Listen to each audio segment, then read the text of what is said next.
In Palestine, the Israeli regime launched over 50 airstrikes in Rafah, killing more than 100 people. In Egypt, the government reinforced security on the border with Gaza and warns that if Israeli forces take control of the border region, it will be seen as an act of war. And in El Salvador, opposition parties withdrew from the final vote counting of the legislative elections following numerous irregularities.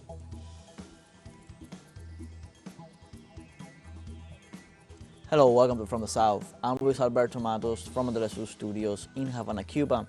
We begin with the news.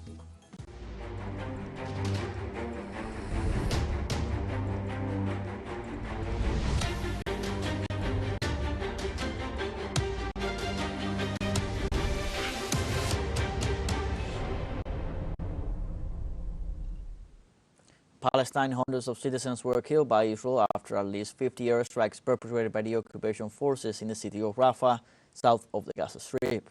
According to local media, more than 100 people were killed and more than 230 were injured, mostly women and children, some of whom were transferred to the Kuwait hospital. In this regard, authorities at the health center warned that they do not have enough supplies to care for the large number of injured. It is reported that the attacks affected 14 civilian homes and 3 mosques in the north and the center of the city. The bombings occurred after the Prime Minister of Israel, Benjamin Netanyahu, ordered in previous days the carrying out of a raid in the city of Rafah, where about 1.5 million Palestinians are taking shelter after the devastation of their homes in other areas of the Gaza Strip. Relatives and rescue teams continue the search for people under the debris after Israel's deadly attacks on Rafah on Sunday night. According to the Palestinian Red Crescent, there are not enough number of ambulances to rescue the injured. The attacks devastated different areas of the city of Rafah, including the Al-Shabura neighborhood. Medical sources report that in the recent 24 hours, Israel committed 19 massacres against the civilian population of the Gaza Strip. Since last October 7th, the occupation army has killed 28,340 Palestinians and injured more than 67,000, according to the Gaza Ministry of Health.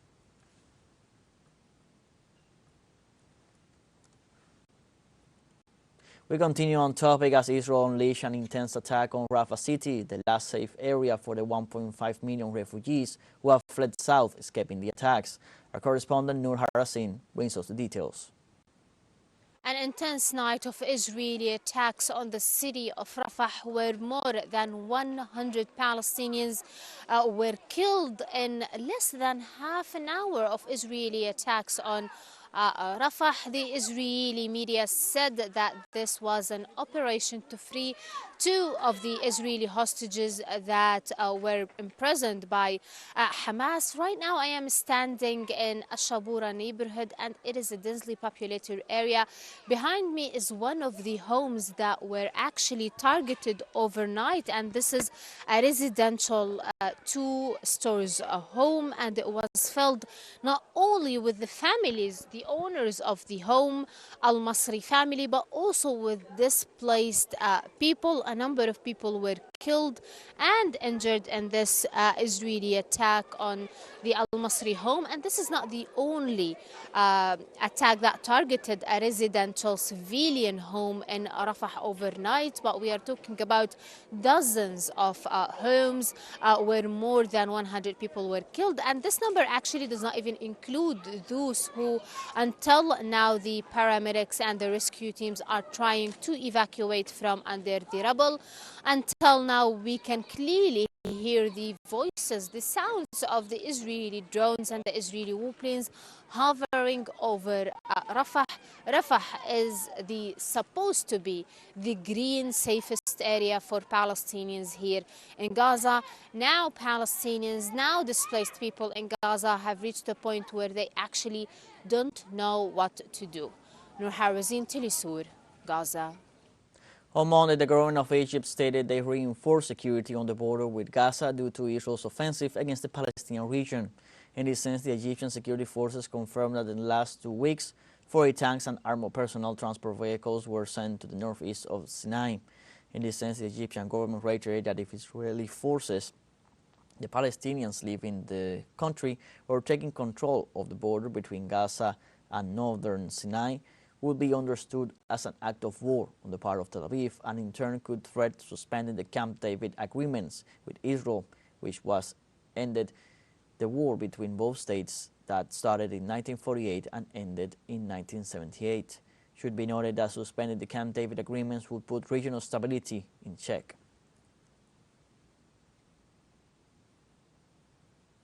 In Italy, hundreds of pro-Palestinian protesters took to the streets to demand an end to the Israeli genocide in the Gaza Strip.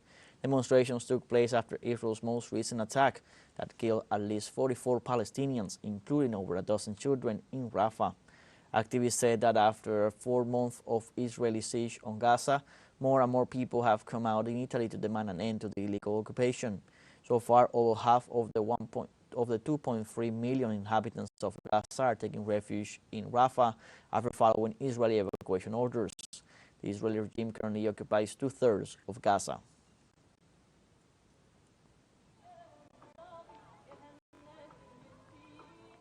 In Spain, dozens of demonstrators gathered on Saturday inside a shopping mall in Valencia calling to boycott the French supermarket franchise Carrefour for supporting the Israeli regime and its war crimes in Palestinian territory. Activists waved Palestinian flags as they walked through the supermarket, chanting slogans like genocide and boycott Carrefour.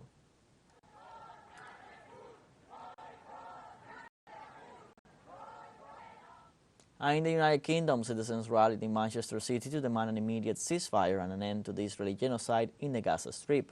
Protesters chanted slogans such as "End the occupation now" and carried placards saying "Stop the massacre in Gaza." At the same time, demonstrators condemned the British government's complicity with the extremist Israeli government of Benjamin Netanyahu.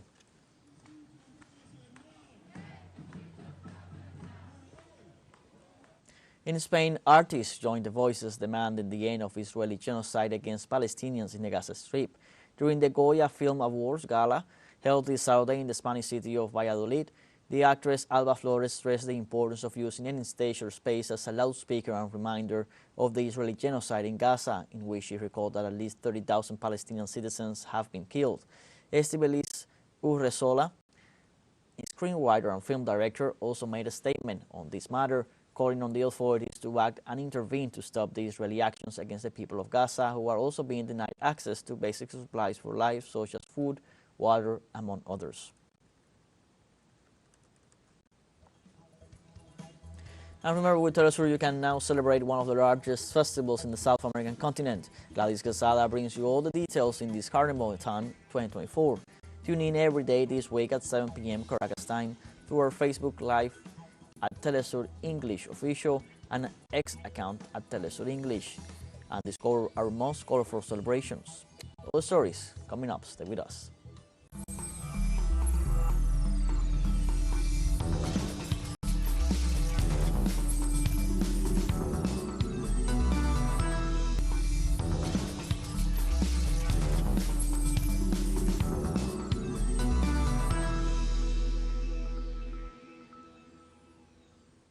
Welcome back from the south.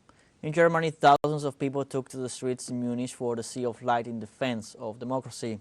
Activists condemned the far-right racist and anti-Semitism actions. According to official sources, over 75,000 people participated in the demonstration opposing the rising German far-right. Citizens carried lanterns and flashlights while chanting slogans in defense of democracy. For 3 weeks now, large demonstrations have been held after it came to light that members of the Alternative for Germany party had meeting with neo-Nazi groups to expel migrants from the country, including some with German citizenship.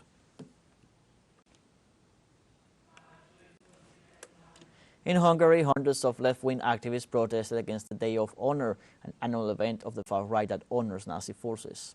Activists marched through downtown Budapest alongside a strong police deployment, demanding freedom for all anti-fascists. The protest was held amidst the arrest of Italian anti-fascist Ilaria Salis.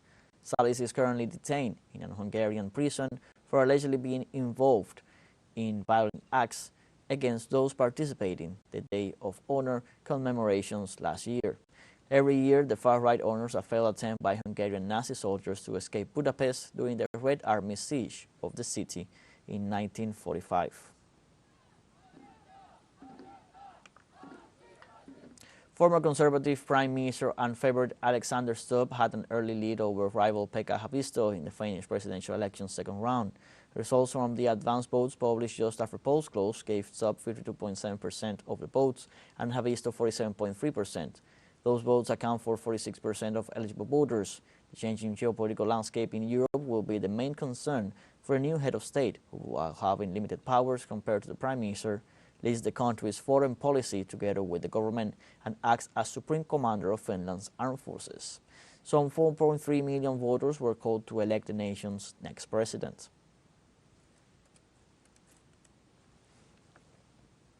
The Russian government described as economic banditry the European Union's plans to use the profits from frozen Russian assets to support Ukraine. The Russian Ministry of Foreign Affairs expressed in a press release their disapproval of what they describe as a new attempt by Western countries to confiscate their sovereign reserves.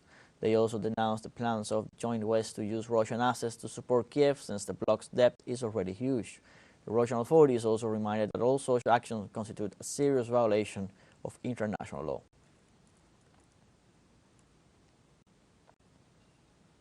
The Russian anti-aircraft defense intercepted and destroyed on Saturday 3 Ukrainian drones flying over the province of Bryansk. The Ministry of Defense informed that Moscow prevented a new terrorist attack by Ukrainian forces. The agency detailed that no human lives were lost as they were unmanned aerial vehicles. Russian civilians denounced the regular impact of shells, the presence of drones and other attacks by Kiev on the Russian provinces bordering Ukraine of Belgorod, Bryansk and Kursk, forcing these populations to seek refuge elsewhere.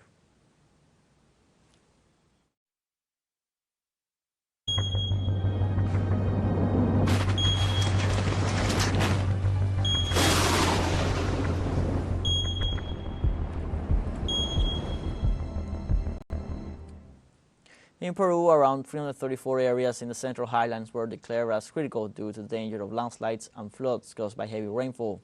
According to the National Service of Meteorology and Hydrology of Peru, moderate to heavy rainfall is expected in the highlands and moderate to extreme intensity in the north coast from this Sunday to Tuesday, February 13th.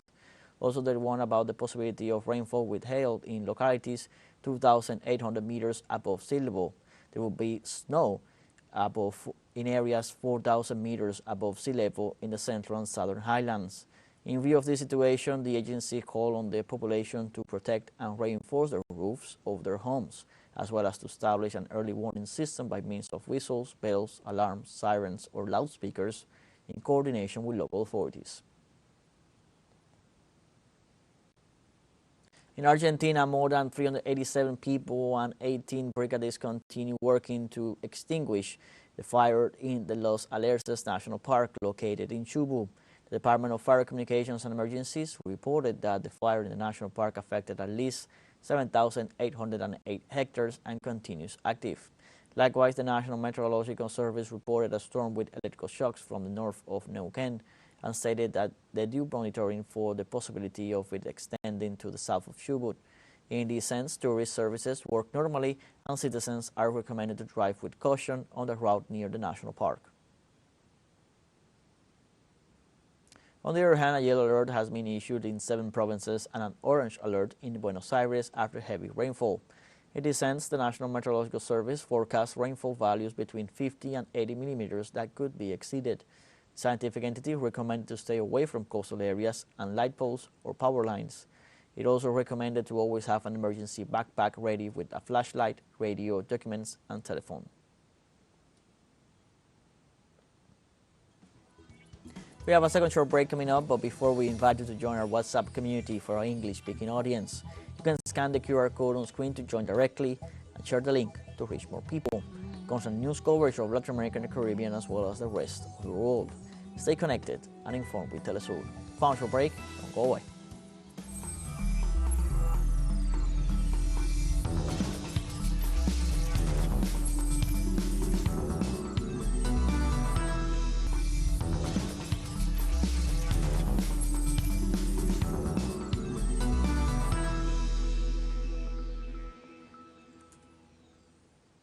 Welcome back from the South. On Sunday in El Salvador, opposition parties announced that they withdraw from the final scrutiny of the legislative elections after report irregularities promoted by the ruling party.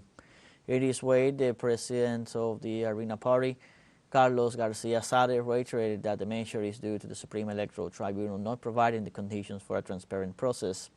In this sense, he stated that they were witnesses of the manipulation of the system, counted and criticized the entry of vigilance without credentials from Nayib Bukele's party, despite being prohibited. In this sense, also, representative of the Vamos parties, Nuestro Tiempo and Arena, stated they consider requesting the nullity of the election of deputies to the Legislative Assembly due to the anomalies in the electoral process on February 4th. On Friday, in the Ecuadorian province of Cotopaxi, the indigenous movements held its first march against the administration of President Daniel Noboa. Representatives of the indigenous peoples marched through the streets of Latacunga City, claiming for increased security and for their right to implement their own justice system. Also, demonstrators denounced the lack of health services, education, employment, and the increase of the value-added tax introduced by Noboa. This is considered the first protest of indigenous movements against the administration of President Noboa and his measures to tackle organized crime. Also in Ecuador, authorities are running security operations in state prisons, mainly in the El Litoral prison, due to inmate links with organized crime. Regional Police Chief Freddy Goyes said during the Carnival holidays they will continue with searches and censuses in the country's prisons. He said they will continue taking action against inmates with links to organized crime. Since January 9th, the Ecuadorian government is waging war against organized crime. So far, they have executed 1,341 arrest warrants, with some 200 of those detainees allegedly being involved in terrorist actions.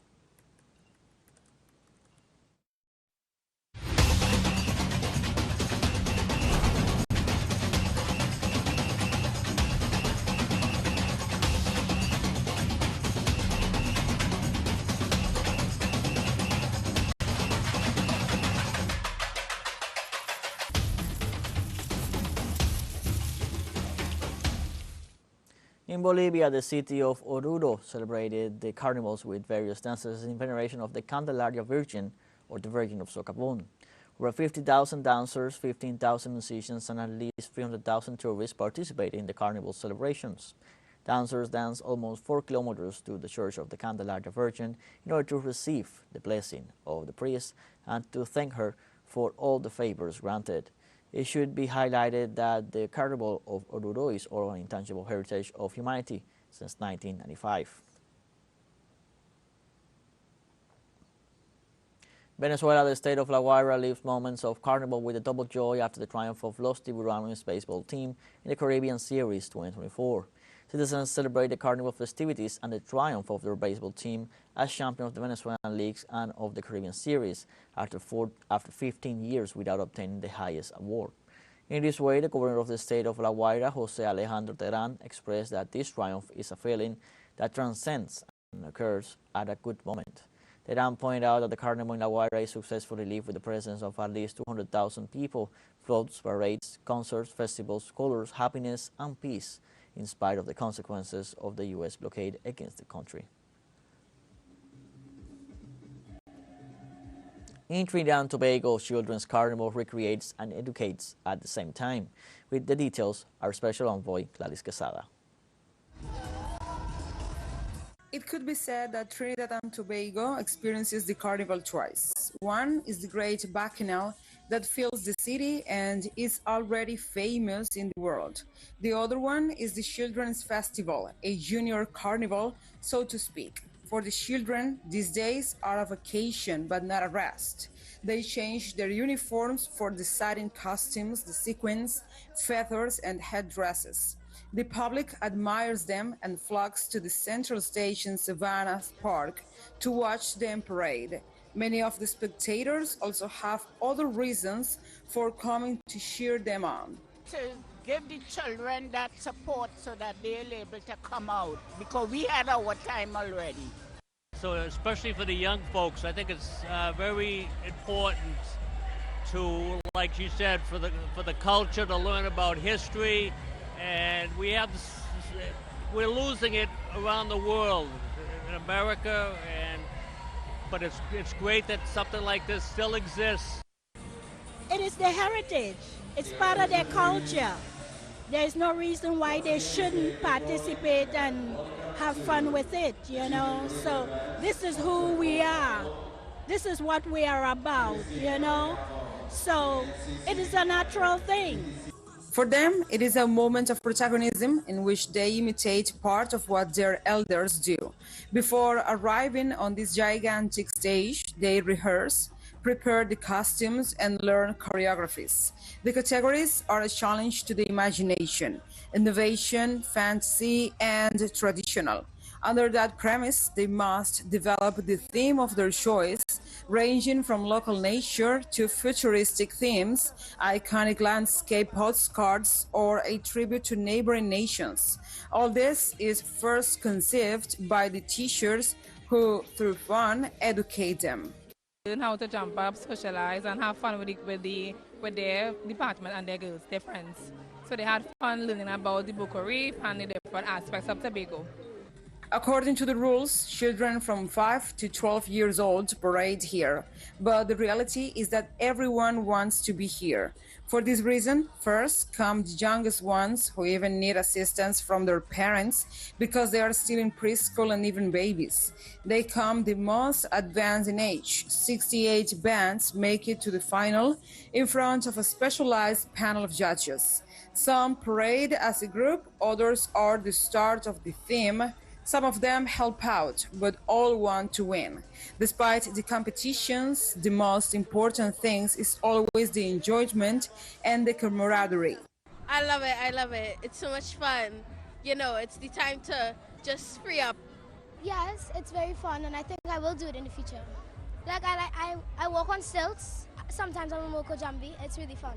I was helping. I am 10 years old, and I helped with my band. It's called the Balatas. I really enjoyed it. It was really nice. Without interfering in what their children are doing, the parents also take action. They are well aware that this is an activity that not only brings entertainment to their children, but also values that bring them closer to their folklore, their national identity, and culture. Oh, it's always a lovely time at Sacred Heart. So it's like our, fourth year, fifth year, and it has been a good time. Definitely. Carnival is part of our culture in Trinidad and Tobago, and the girls learn about it in school as well. So it's great that the school gives them the opportunity to parade. The children's carnival, although made by little ones, is as important and expected as the adult one. They may not know it, but they safeguard a beautiful tradition for the future when they will also teach other generations the values of carnival. Gladys Quesada as special envoy from Port of Spain in Trinidad and Tobago. We have come to the end of this news brief. You can find these and many other stories on our website at telesurenglish.net. You can also join us on our social media, Facebook, X, Instagram, Telegram, TikTok. For TeleSUR English, I'm Luis Alberto Matos. Thank you for watching.